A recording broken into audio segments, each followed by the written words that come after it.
There's this French Jesuit priest, and I don't know how to say his name, and I'm going to butcher it, but he says that joy is the infallible knowing of God's presence in your life. And so when you experience joy, when you taste joy, when you participate in joy, this is the infallible knowing of God's presence in your life. And again, I've been talking about joy a lot, but I just can't stop thinking about this idea that the joy of the Lord is our strength. Jesus in John says, "My prayer is that my joy may be complete in you." And it's crazy that God is not a stoic God, right? The God of Scripture, the God of the Bible, he's not a stoic God. He's a God that has feelings. He gets angry. But one of the emotions that we see over and over, a theme that I can't stop seeing in Scripture, is that God is a God that has joy, which is wild to think about, especially in a near ancient Eastern context, that most of the gods had no sort of emotion. The humans just sort of fed these gods. They made sacrifices to these gods, made food offerings to these gods, and these gods would come. They would maybe make it rain. They would make the humans, they never knew how that God felt or what the God wanted. They just constantly tried to activate this God or have this God notice them. You know, we also see in the story in Exodus in Egypt that people would cut themselves to try to get their God's attention, but Yahweh, the God of Scripture and the God of Israel, he pays attention to his people. And one of the ways that he pays attention to these people, and a feeling and a thing that he has over his people, is joy. In Isaiah and Jeremiah, we see this idea that God sings joy over his people. He is overcome with joy for his people. And this is, I think, not only bizarre and different than any other God, but this is why Nehemiah will say the joy of the Lord is our strength. And Christ, God in human form, telling us that his prayer, his desire is that his joy may be complete in us. And I think joy is the secret weapon to overcome sin, to overcome cynicism, to overcome a lot of things in life. Even Paul will say, "Count it all joy, brothers, when you face all types of different trials."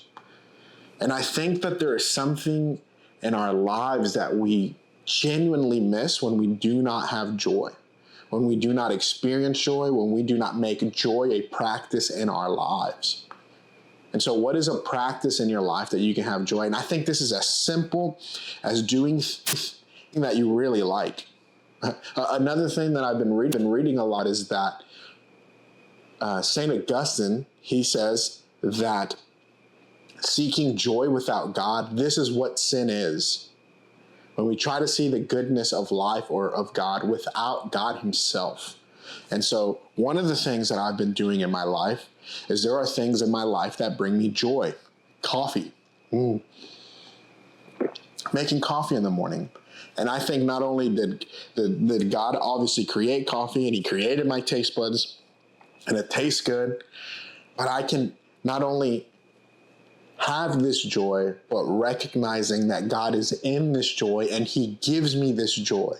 Joy is just a vehicle that God uses to introduce more of himself to me, to invite me in deeper. And so when I can see joy, breathe it in, recognize and realize this is a moment of joy in my life.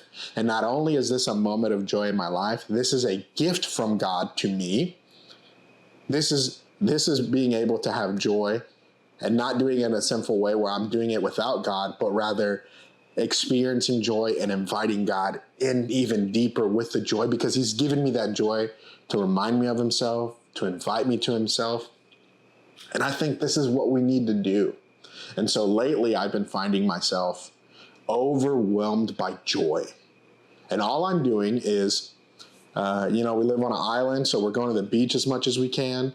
And just the sunsets are so beautiful. The ocean breeze, the waves, the water feels so good. Running around, they're having such a great time. And I'm just taking a moment and I'm breathing in joy and I'm going, God, this is a gift from you. Not only is joy a gift from you, you are in this gift yourself. And literally just taking that moment and transitioning from just experiencing joy to realizing that God is in this joy and this is a gift from him has been radically changing to my life. It has changed so much. I have been such a cynical person, such a person that thinks critical about everything and everyone and mostly myself. But being able to intake joy and experience joy and realizing that God has given me this as a gift to give me more of himself has radically changed my life to the point where all I want is this. All I want is to every day experience at least one moment of joy that can change my whole day. Yeah, I don't know. Hopefully that's helpful. Maybe I'm going to talk more about joy because I'm so obsessed with it right now, because I've seen how big of a difference it makes in my life. And I think joy is the secret recipe to overcome sin, to overcome self-criticism, to overcome cynicism. And I think this is why it's such a huge theme throughout Scripture. Joy. Fight for it. Practice it. Be involved in it. This is Amigos. Like, subscribe, comment. I'll see you next time.